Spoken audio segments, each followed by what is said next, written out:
पंजाब काबीना ने अपनी छत अपना घर सीएम ग्रीन ट्रैक्टर और चिल्ड्रन हार्ट सर्जरी प्रोग्राम की मंजूरी दे दी। तफसीलात के मुताबिक वज़ीर आला पंजाब मरियम नवाज की ज़ेर सदारत सूबाई काबीना का 15वां इजलास हुआ, जिसमें 3 मेगा प्रोजेक्ट्स अपनी छत अपना घर, चीफ मिनिस्टर ग्रीन ट्रैक्टर और चिल्ड्रन हार्ट सर्जरी प्रोग्राम की मंजूरी दी गई।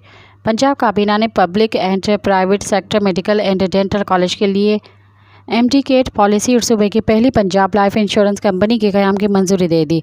पंजाब में गैरकानूनी असला और पतंगबाजी पर सजाएं और जुर्माना भी बढ़ा दिया गया। पाकिस्तान में पहली मरतबा प्लाट की मिल्कियती पेपर और शनाख्ती कार्ड की कॉपी पर हाउसिंग लोन जारी होगा, जिसकी सूबाई काबीना ने मंजूरी दे दी।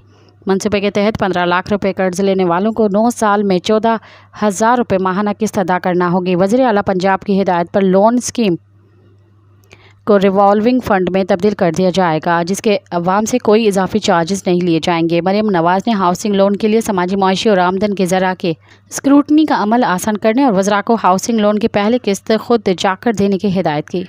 मज़ीद ख़बरन ऐं तफ़सीलात लाइ विज़िट कयो असांजी वेबसाइट www.awamiNewsHD.com ऐं ॾिसंदा रहो अवामी न्यूज़ HD।